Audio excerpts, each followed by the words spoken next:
Hello बच्चों, कैसे हैं? मस्त बिल्कुल। आप देख रहे हैं केमिस्ट्री क्लास है भाई सर। आप लोगों को प्रेरक प्रभाव के बारे में कल बताया गया था। प्रेरक प्रभाव होता क्या है, कितने प्रकार के होते हैं, थोड़ा सा इंट्रोड्यूस करके आगे हम बढ़ते हैं। ठीक है। प्रेरक प्रभाव में सिग्मा बंधित अणु में सिग्मा इलेक्ट्रॉन का ऋण भाग की तरफ झुकना क्या होता है, प्रेरक प्रभाव कहलाता है। यह दो प्रकार का होता है। एक आपको बताया गया था माइनस ई प्रभाव, दूसरा क्या होता है प्लस ई प्रभाव। ठीक है ना।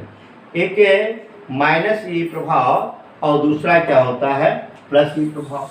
जैसे देखोगे, अगर किसी भी कार्बन से आप कोई एलिमेंट जुड़ा हो, अगर इसकी इलेक्ट्रॉनिसिटी का मान इस कार्बन से अधिक होता हो, ठीक है ना, तो ये कौन सा प्रभाव दिखाएगा? ये आपका माइनस आई प्रभाव दिखाएगा। लेकिन ये क्या होगा? प्लस आई। ध्यान देना। अगला यहाँ पर अगर इस पे काम करते हैं, कोई वायु समूह जुड़ा है, इसकी इलेक्ट्रोनेगेटिविटी से क्या कम होती है, ठीक। तो यहाँ पर एक चीज देखेंगे, इलेक्ट्रॉन का डायरेक्शन इधर होगा। ये आपका कौन सा प्रभाव दिखाएगा? प्लस आई प्रभाव दिखाएगा। ये आपको जनरली बताया गया है, ठीक है। अब इसके अनुप्रयोग क्या होते हैं प्लस आई प्रभाव और माइनस आई प्रभाव के? कल थोड़ा सा संक्षेप में मैं आपसे बताया भी था।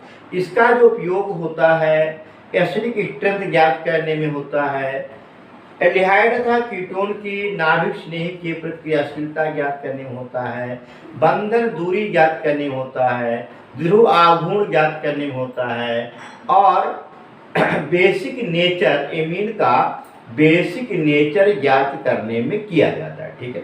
अब उसी पे छोटा छोटा क्वेश्चन चलते चलते हैं और आगे बढ़ते जाते हैं। एक चीज ध्यान देना भाई, अगर धनायनों पर आपका प्लस आई प्रभाव प्रदर्शित करे समूह का घनत्व तो बढ़ जाता है, तो उसका स्थायित्व बढ़ जाता है। यदि ऋणायन पे होता है तो क्या होता है? घट जाता है। ठीक है। अब देखेंगे, जैसे कार्बोनियम आयन की स्थायित्व, पहला चीज देखेंगे प्रेरक प्रभाव के जो अनुप्रयोग होते हैं, प्रेरक प्रभाव के महत्व, ठीक है ना। आप देखोगे, पहला आपका होता है कार्बोनियम आयन की स्थायित्व ज्ञात करने में, स्टेबिलिटी ऑफ कार्बोनियम आयन, है ना। क्या है? कार्बोनियम आयन की स्थायित्व ज्ञात करने में करते हैं, है ना। Stability of carbonium, determination of stability of carbonium ion. आप देखोगे कार्बोनियम आयन में, जैसे देखो भाई, अगर यहाँ पर CH3 पॉजिटिव आ गया है, यहाँ देखें CH3 CH2 पॉजिटिव है, यहाँ आप देखेंगे CH3 यहाँ पर क्या है? CH पॉजिटिव है। यहाँ देखें आप CH3 और क्या है? CH3 positive. ये आपका methylium ion, ethylium ion, isopropylium ion और क्या है? T butylium ion. ठीक है ना। अब इसमें स्थायित्व के बारे में पूछा जाता है। पहला चीज देखो, मैंने क्या कहा, धनायनों पर प्लस आई प्रभाव प्रदर्शित करने समूह का घनत्व जो बढ़ता है, तो उस अवस्था में कार्बोनियम आयन की स्थायित्व क्या होती है? बढ़ जाती है। आप देखोगे, जैसे यहाँ पर देखो, यहाँ पर एक प्लस आई प्रभाव प्रदर्शित कर एक कार्बन है, यहाँ पर आपके दो हो गए एल्किन समूह हो गए, यहाँ पर 3 हो गए। अब देखोगे, यहाँ पर प्लस का मतलब कार्बन के पास इलेक्ट्रॉन की कमी है, ये देने वाले जुड़ रहे हैं, आपको भूख लगा हुआ है, भोजन आपको देने वाले मिल रहे हैं, स्थायित्व बढ़ेगा, है ना। यहाँ देखो, इस कार्बन पे भी प्लस का मतलब इलेक्ट्रॉन की कमी हो, इलेक्ट्रॉन की कमी को पूरा करने वाले अगर जुड़ जाए, स्थायित्व बढ़ेगा। देखो, यहाँ पर 2 लोग जुड़ गए, यहाँ पर 3 प्लस आई प्रभाव वाले समूह जुड़ गए, तो यहाँ पर सबसे ज्यादा स्थायित्व किसकी होगी? टर्शियरी कार्बोनियम आयन, फिर आपका क्या होगा? सेकेंडरी कार्बोनियम आयन, फिर आपके प्राइमरी कार्बोनियम आयन, इसके बाद मेथिलियम आयन। ठीक है। देखो सुनो भाई, जैसे आप ही के पास क्या है, भूख लगी हुई हो, कमी हो, देने वाले जुड़ जाए आपको, कमी को पूर्ण करने वाले जुड़ जाए। तो अगर कमी को पूर्ण करने वाले जुड़ जाएंगे, स्टेबिलिटी क्या होगी, बढ़ जाएगी। सवाल यहाँ भी वही हाल है। यहाँ पर कार्बन के पास देखोगे भाई, दो कार्बन का परमाणु क्रमांक मालूम है क्या, दिखा दे रहा हूं भाई। यहाँ पर परमाणु क्रमांक कितना होता है आपका, 4 होता है। एक इलेक्ट्रॉन से त्याग दिया और 3 हाइड्रोजन से क्या कर लिया, संयोग कर लिया। तो यहाँ पर आप देखोगे टोटल कार्बन के पास इलेक्ट्रॉन की संख्या 6 हो गई। और चाहता है क्या, 8 हर एलिमेंट आउटर मोड सेल में 8 इलेक्ट्रॉन चाहते हैं। इनको इलेक्ट्रॉन चाहिए कि नहीं चाहिए, अगर इनको देने वाले जुड़ जाए, अस्थायित्व क्या हो जाएगी, बढ़ जाएगी जल्दी, आपको मालूम है। तो यहाँ पर देखो, यहाँ भी 6 इलेक्ट्रॉन। एल्किल समूह क्या, प्लस आई प्रभाव प्रदर्शित करने वाला एलिमेंट है। इलेक्ट्रॉन डोनेटिंग ग्रुप है, इलेक्ट्रॉन क्या करा दे रहा है कार्बन को, ए भी इलेक्ट्रॉन डोनेटिंग ग्रुप है, ए भी इलेक्ट्रॉन डोनेटिंग ग्रुप है। तो इस नाते से इसका स्थायित्व क्या होता है, बढ़ जाता है। बात क्लियर एकदम है। अगला देखोगे, सुनो, अगर यहीं पर कार्ब A9 होता, ध्यान देना भाई, अगर यहाँ पर सेकेंड में आ जाए, क्या है, कार्ब A9, ठीक है ना, A9 की स्थायित्व ज्ञात करने में, अब सवाल देखोगे, अगर यहीं पर मैं CH3 निगेटिव लिख देता, देखो जरा, यहां भी एक काम करता, CH3 CH2 निगेटिव लिख देता। यहां देखो भाई, CH3 यहां पर निगेटिव कर दो, यहां देखिए CH3 और CH3 निगेटिव, ठीक है। यानी टर्शियरी कार्बन क्या है, T butylium, T butyl anion, isopropyl anion, ethyl anion और मेथिल एनायन। यानी आपकी क्या है, A9 है, ठीक है ना। अब इसमें स्टेबिलिटी पूछा जाता है, ठीक। देखो, कार्बन के आउटर मोड शेल में 4 इलेक्ट्रॉन होते, 1 2 3 4, एक माइनस चार्ज के रूप में हो गया ना, ये 5 हो गए। 3 हाइड्रोजन से क्या हो गया, ये आपने संयोग कर लिया। देखो यहां पर आपके पास, इस कार्बन के पास 8 इलेक्ट्रॉन हो गए, है ना। यानी एक इलेक्ट्रॉन युग्म की क्या हो गई, अधिकता आ गई, यानी कि 8 तो पूरा अस्थायी हो गए, फिर भी इस पर चार्ज लग गया। क्या है, अष्टक पूरा है, फिर भी चार्ज लग गया। चार्ज किसी भी एलिमेंट पे है तो अनस्टेबल होता है। हर एलिमेंट चार्ज वाले चार्ज का सेपरेशन करना चाहते, वितरण करना चाहते, चार्ज को वितरित कर दो, स्वतंत्र हो जाओ। क्या आप चाहते हैं कि कर्जदार, या आप चाहते हैं कि मैं अपनी सारा पैसा मेरा कोई ले जाए? ऐसा आप न तो बहुत ज्यादा दानी होना चाहते हैं, न तो आप बहुत ज्यादा ग्राही होना चाहते हैं। हर एलिमेंट चाहता है कि मेरे पर कोई चार्ज न हो, है ना। तो विदाउट चार्ज वाला एलिमेंट क्या होता है, स्टेबल होता है। ध्यान देना, अगर चार्ज है तो अनस्टेबल होगा, यानी चार्ज का सेपरेशन करेगा, ये दिमाग को याद रखिएगा। यानी चार्ज को वितरण करेगा। जो चार्ज लग गया है, जो कर्जा हो गया है, उसको बांट दो या हमें कम से कम देना पड़े, ये आप करोगे, ठीक है।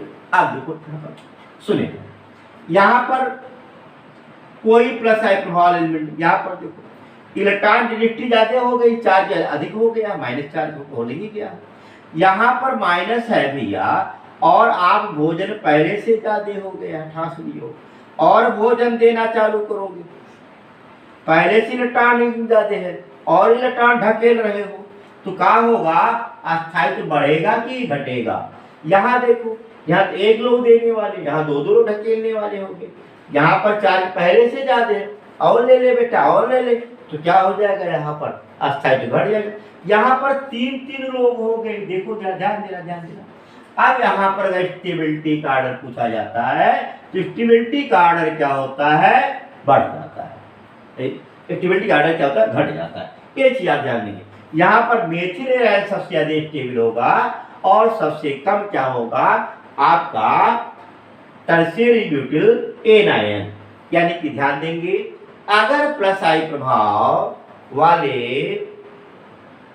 एलिमेंट का डेरिवेटिव है ना निगेटिव पार्ट पर अधिक होता है तो स्थायित्व घट जाता है। अगर वही माइन इलेक्ट्रॉन विड्रॉइंग ग्रुप में इलेक्ट्रॉन खींचने वाले समूह जुड़ जाए है ना तो स्थायित्व ऑलरेडी बढ़ जाएगा। जैसे एग्जाम्पल और एक आप ले लो, देखो ध्यान देना, ध्यान दो।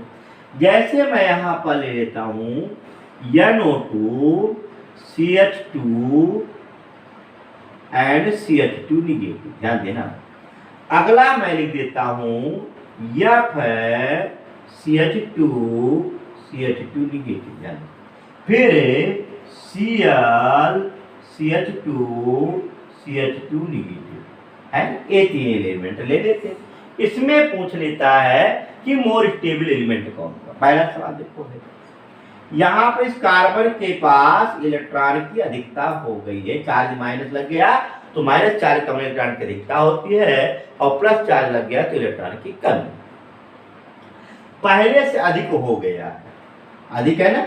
अब यहाँ पर तीव्रता के साथ कौन खींचता, माइनस आई प्रभाव। जिसकी जितने ज्यादा माइनस आई प्रभाव होगा वह उतने अधिक तीव्रता से इलेक्ट्रॉन को खींचेगा। बताया हूँ NO2 CN, वह जो आर्डर आपको कल दिया गया था वो आर्डर दिमाग में रखिएगा।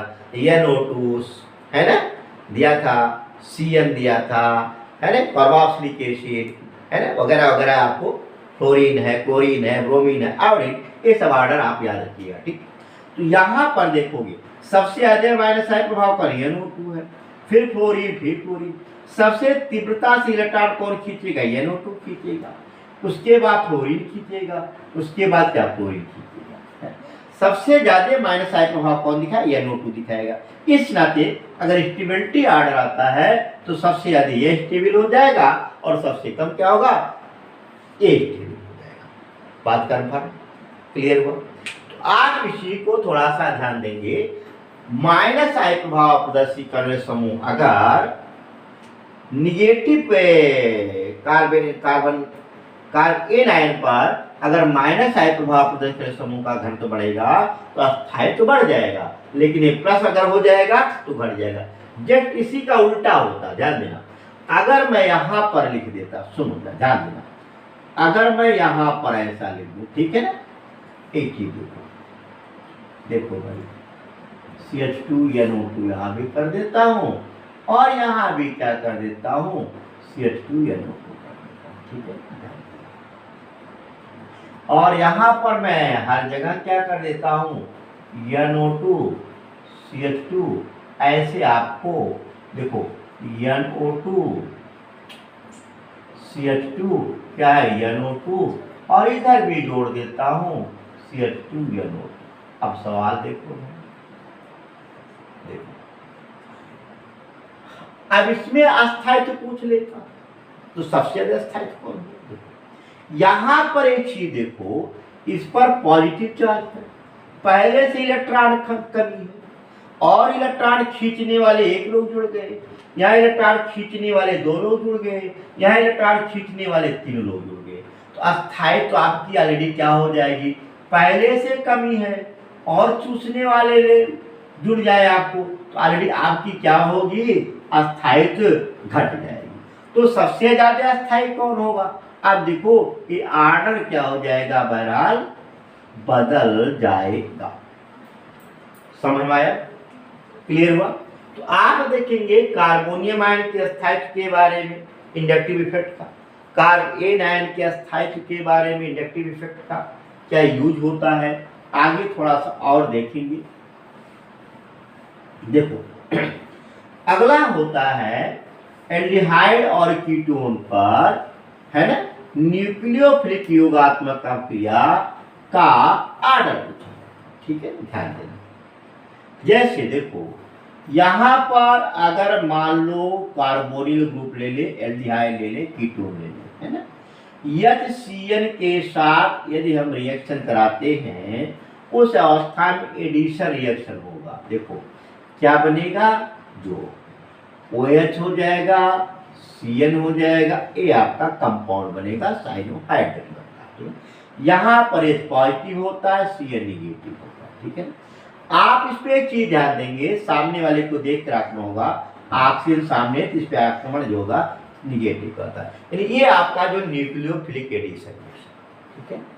अब सवाल होता है कि अगर कार्बोनिल समूह में क्रियाशीलता पूछा जाए कि जैसे अगर नाभिक स्नेह के प्रति आर्डर पूछा जाए, ठीक है ना, जैसे मान लो मैं फॉर्मेल्डिहाइड ले लेता हूँ, हैं, यहाँ पर मैं एसीटेल्डिहाइड ले लेता हूँ, ध्यान देना भाई, ये क्या है, एसीटेल्डिहाइड ले लेता हूँ, और यहीं पर मैं ले लेता हूँ एसीटोन लेता हूँ, और पूछ लेता हूँ सबसे अधिक क्रियाशील एलिमेंट कौन होगा न्यूक्लियोफिलिक के प्रति, यानी निगेटिव के प्रति, पहला सवाल। अब एक काम करना, सुनिए, सीधे अपने आप में एक काम कर देना, यहाँ पर इसे निगेटिव बना लेना, इसको अपने आप निगेटिव बना लेना, यहाँ पर निगेटिव। मैंने एक चीज बताया था, अगर निगेटिव एलिमेंट पर क्या बोला, निगेटिव आयन पर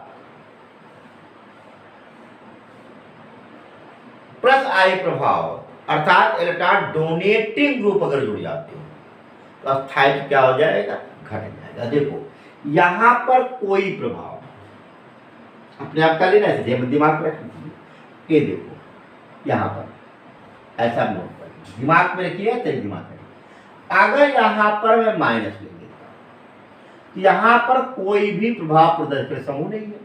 यहां अगर मैं माइनस ले लेता हूं, यहां पर प्लस आई प्रभाव प्रदर्शित करने वाले समूह हो गया। अगर माइनस चार्ज पे इलेक्ट्रॉन पहले से ज्यादा और देने वाले लोग जुड़ जाएं तो स्थायित्व आपकी क्या हो जाएगी, घट जाएगी। यहां पर दो दो लोग देने वाले जुड़ जाएंगे तो सबसे ज्यादा क्रियाशीलता किसकी होगी, जो ज्यादा अस्थायी होगा, यानी कि फॉर्मेल्डिहाइड, फिर एसीटेल्डिहाइड, और सबसे कम कौन होगा, आपका एसीटोन होगा, ठीक है ना। आपके देखिए जो एनायन जितने ज्यादा स्टेबल होगा, दिमाग में रखना, जो एनायन जितने अधिक स्टेबल होगा वह नाभिक स्नेही के प्रति उतना ही अधिक क्रियाशील होगा। बात कन्फर्म। देखो यहां पर मैं एनायन बनाया था, यहां पर इसके पास कोई प्लस आई वाले नहीं थे, यहां पर एक प्लस आई और दूसरे यहाँ पर दो प्लस आई। लेकिन अगर मैं ऐसा लिख देता, यहां देखो CO, यहां पर मान लो H कर दूं, और यहीं पर आप देखो chloro AC alpha chloro acetaldehyde, ध्यान देना है, C डबल बॉन्ड हो। अगर यहीं पर डाइक्लोरो एसीटोन ले लेता हूं, CH2 Cl CH2 CO।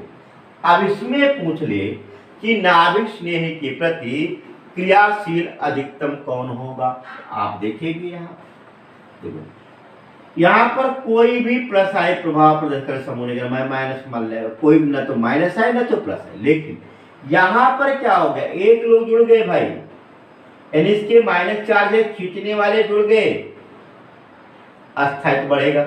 यहाँ दो दो लोग जुड़ गए तो आर्डर अगर पूछा जाएगा तो इसका आर्डर क्या हो जाएगा, ए आर्डर बन जाएगा नाभिक स्नेह के प्रति। आप लोग एल्डिहाइड कीटोन में एनसीईआरटी में क्वेश्चन दिया गया है बुक में कि नाभिक स्नेह के प्रति क्रियाशीलता का आर्डर लिखिए। तमाम क्वेश्चन दिए गए हैं, उनको आप करिएगा। अक्सर क्वेश्चन इस टाइप से आप लोगों से पूछा जाता है, तो आप ध्यान देंगे इंडक्टिव इफेक्ट पर के आधार पर इसकी काउंटिंग कर सकते हैं, ठीक है। आया एकदम क्लियर हुआ। अब इसी पर एक और थोड़ा सा ध्यान देंगे, एसिडिक स्ट्रेंथ और बेसिक स्ट्रेंथ। अगर प्लस आई प्रभाव प्रदर्शित समूह का घनत्व बढ़ेगा तो एसिडिक स्ट्रेंथ का मान घटेगा, यदि माइनस आई प्रभाव प्रदर्शित समूह का घनत्व बढ़ेगा तो एसिडिक स्ट्रेंथ का मान बढ़ेगा। जैसे देखो सुनो भाई, आप देखो, जैसे मैं ले लेता हूँ CH3COOH लिख देता हूँ, यहाँ पर FCH2COH लिख देता हूँ, यहाँ देखो ClCH2COH लिख देता हूँ, यहाँ पर BrCH2 और COH लिख देता हूँ। इसमें पूछ लूँ कि इसके एसिडिक स्ट्रेंथ का ऑर्डर लिखिए, ये आपका फर्स्ट हो जाए, ये आपका सेकेंड है, ये आपका क्या है थर्ड है, और ये आपका क्या है फोर्थ है। अब देखो भाई, यहाँ पर तो प्लस आई प्रभाव वाले हैं, कार्बोक्सिलिक एसिड सब में समान है, कोई टेंशन नहीं है। यहाँ पर एक CH3 है, यहाँ पर देखो प्लस आई प्रभाव प्रदर्शन के लिए जुड़ा गया, यहाँ माइनस आई वाले समूह जुड़ गए। ध्यान देना, फ्लोरीन क्लोरीन ब्रोमीन, इनमें सवाल होता सबसे ज्यादा माइनस आई कौन होगा, सबसे ज्यादा माइनस आई सेकेंड में, फिर इसके बाद आपका क्या होगा थर्ड होगा, इसके बाद क्या होगा फोर्थ होगा, और सबसे कम कौन होगा फर्स्ट होगा। लेकिन एक और ध्यान देंगे, अगर उद्गम से दूरी बढ़ती जाएगी तो एसिडिक स्ट्रेंथ का मान घटता भी जाता है, एक सुनना ध्यान देना। जैसे मैं मान लेता हूँ CH3 CH2 CH Cl COH हो गया, ठीक है ना। यहाँ पर देखोगे भाई CH3 CH Cl CH2 COH, यहाँ देखिए Cl CH2 CH2 and COH। अगले में लिख देता हूँ CH3 CH2 एंड COH। आप देखो कार्बन उद्गम यही है, उद्गम यही है, उद्गम यही है। मैंने क्या बोला, उद्गम से दूरी बढ़ने पर एसिडिक स्ट्रेंथ का मान परिवर्तन हो जाता है। अगर माइनस आई प्रभाव वाला जो है तो एसिडिक स्ट्रेंथ बढ़ाएगा, अगर प्लस आई प्रभाव वाला समूह है तो एसिडिक स्ट्रेंथ का मान घटाएगा। अब देखो यहाँ पर जैसे COH है, Cl पास है, ये थोड़ा सा दूर हुआ, ये थोड़ा और दूर हुआ, इसमें है ये नहीं। तो सबसे ज्यादा आप देखो ये फर्स्ट है, ये आपका सेकेंड है, और ये आपका क्या है थर्ड मान लेता हूँ, ये आपका फोर्थ है। ऑर्डर पूछ लेता है तो सबसे ज्यादा फर्स्ट, फिर सेकेंड, फिर आपका क्या है थर्ड, और सबसे कम क्या होता है फोर्थ। यह आपका एसिडिक स्ट्रेंथ है, यहाँ तो हो जाता है, ठीक है आया।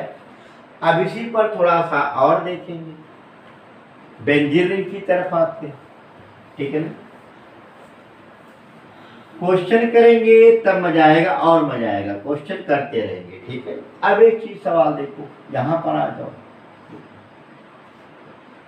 अगर एक क्वेश्चन पे थोड़ा सा ध्यान देना, एक चीज, अगर मैं यहाँ OH लिख दिया, यहाँ पर मैं NO2 लिख दिया, ठीक है। अगले में यहाँ देखो भाई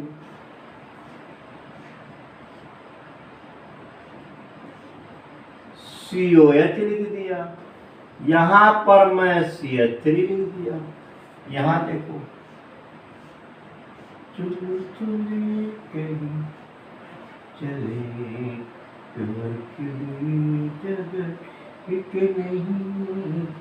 देखो यहाँ देखो भाई, अब सवाल होता है यहाँ तो OH है, यहाँ COH है, यहाँ C। आपको एक चीज पहले बताया गया, कार्बोक्सिलिक एसिड सदैव है ना फिनाल से अधिक अम्लीय होता है, चाहे फिनाल पर कितना भी माइनस आई प्रभाव प्रदर्शित करने वाले समूह को जोड़ क्यों न दिया जाए, ठीक है। अब सवाल होता है ये दोनों इसके पक्का ज्यादा एसिडिक होंगे, ठीक है। बेशक इस पे माइनस आई प्रभाव वाला समूह है, इस पर प्लस आई वाला है। अब इन दोनों में आओ, देखो COH है F है, यानी इस पे एक माइनस आई प्रभाव प्रदर्शित करने वाला समूह जुड़ गया, यहाँ पर क्या हो गया प्लस आई प्रभाव प्रदर्शित करने वाला समूह जुड़ गया, तो ज्यादा एसिडिक कौन होगा थर्ड होगा, थर्ड ज्यादा एसिडिक होगा, इसके बाद सेकेंड हो जाएगा, और उसके बाद आपका क्या होगा, फर्स्ट होगा। ये चीज आप थोड़ा सा ध्यान दिए रखेंगे। बात कन्फर्म, क्लियर हुआ? तो आप इसी को ध्यान देंगे, एसिडिक स्ट्रेंथ की काउंटिंग कैसे करेंगे। ठीक, बात समझाया। अगला एक चीज देखो, थोड़ा सा और एक आध क्वेश्चन पे करें, ध्यान देना। जैसे मान लो क्वेश्चन और आ जाए, ये देखो, चलो चलो चलो चल चला, OH यहां पर आर्थो NO2 कर देता हूं। अगले में क्या है, यहां पर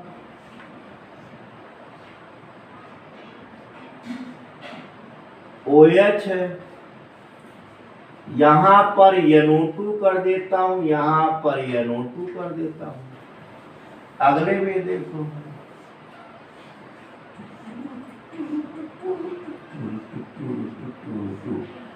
यहां पर OH है, यहां पर NO2 कर देता हूं।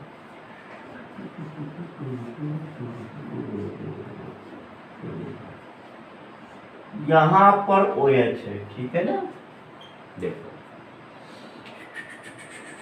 हाँ, और इसी चार में देख लेते हैं। और पूछ लेता है एसिडिक स्ट्रेंथ किसका ज्यादा होगा। देखो पहला चीज ध्यान देना, यहां पर OH है, OH OH OH, यहां पर -I प्रभाव प्रदर्शित करने वाले समूह जुड़ गए, दो समूह जुड़ गए, यानी कि कंफर्म हो गया सबसे ज्यादा एसिडिक स्ट्रेंथ सेकंड। अब फर्स्ट और थर्ड पे आ जाओ। यहाँ NO2 आर्थो स्थिति पे, यहाँ पर मेटा स्थिति पे। तो आपको फिनाल पर अगर यहाँ फिनाल पर यदि आर्थो और पैरा पर कोई भी समूह -I वाला जुड़ा है तो सदैव मेटा से अधिक होता है। इसको आपको आर्थो प्रभाव पढ़ाएंगे आगे तक जो क्लियर करेंगे, ठीक है ना। अब देखोगे यहाँ पर क्या आर्थो पर मेटा पर है, तो आर्थो वाला सदैव, आर्थो पर वाला सदैव मेटा से अधिक होता है। अब इसके बाद क्या होगा, थर्ड होगा। इसके बाद आपका क्या होगा, ये आपका एसिडिक स्ट्रेंथ आता है। अगर आपसे क्वेश्चन दिया जाए तो उम्मीद करता हूं कि आप क्या करेंगे, बता देंगे, ठीक है। बात कंफर्म हो। अब इसी पर बेसिक नेचर में भी आते हैं। देखो एमिनो का बेसिक नेचर की गणना करनी। देखो ये आपको एक वीडियो बताया गया है, आप उसे देख लीजिएगा, है ना। एमिनो का बेसिक नेचर ऑफ एमीन, है ना, क्या है, बेसिक नेचर ऑफ एमीन। यानी एमीन का बेसिक नेचर कैसे ज्ञात करोगे, इसके बारे में बढ़िया वीडियो आपको बना करके दिया गया है, आप उसे देखिएगा, ठीक है ना। वैसे संक्षेप में मैं बता दे रहा हूं, क्योंकि अमोनिया जो एमीन जो होता है, अमोनिया ये ऑलरेडी इलेक्ट्रॉन विशेष होता है, वैसे जंगली बेस होता है। यदि इस पर पहले से धन है और धन दिया जाए तो पक्का बहु रहेगा, है, बेसिक नेचर होगा। आप देखोगे यहाँ पर प्लस I प्रभाव प्रदर्शित करें, समूह का ऑलरेडी क्या घनत्व बढ़ता जा रहा है। देखो NH, यहाँ पर CH3, अगला देखोगे CH3, यहाँ पर N, और यहाँ भी क्या CH3। यानी कि नाइट्रोजन पहले से इसका जो नेचर है, बेसिक नेचर है, इलेक्ट्रॉन शेष है तो बेस है, शेष नहीं तो बेस नहीं। पहले से तुम्हारे पास धन है और तुमको धन देने वाले जुड़ जाए, आप क्या करोगे, बहुराओगे, भुगवाओगे। वही हाल यहाँ भी है। देखो इसके पास इलेक्ट्रॉन शेष था, धन पहले से था, इसके पास धन था, और लोग देने वाले जुड़ते जा रहे हैं। तो देने वाले जुड़ने से बेसिक नेचर का मान क्या हो जाएगा, बढ़ जाएगा। यहाँ पर सबसे ज्यादा बेसिक नेचर का होगा टर्शियरी एमीन होगा, फिर सेकेंडरी होगा, फिर प्राइमरी होगा, लेकिन एक गैसीय कंडीशन में ध्यान देना कि क्या है, सारे के सारे ये क्या है, गैसियस स्टेट में ही लागू होते हैं। लिक्विड स्टेट में थोड़ा सा इसका बदल जाता है। इसके लिए आप लोग वीडियो आप टाइप करिएगा, basic nature of amine by Edison. पूरा एमीन का बेसिक नेचर का ऑर्डर दिया गया है, कैसे निकालोगे उसे देखिएगा। आप लोगों से रिक्वेस्ट है कि वीडियो देखते रहें, चैनल को सब्सक्राइब करें,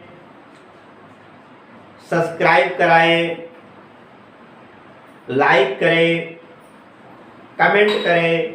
जो क्वेश्चन नहीं आता है उसे ज़रूर पूछें, देखें, और आगे आप लोगों के वीडियो दिया जाएगा और क्वेश्चन आप लोग जरूर करेंगे। क्वेश्चन जो नहीं आता है आप चैनल पर कमेंट के द्वारा पूछें, जरूर पूछें। आप लोग रिक्वेस्ट है कि चैनल को सब्सक्राइब सब्सक्राइब करें और ज़्यादा से ज़्यादा से शेयर करें, और जिससे हम अच्छे वीडियो आपको दे सके। धन्यवाद, खुश रहिए।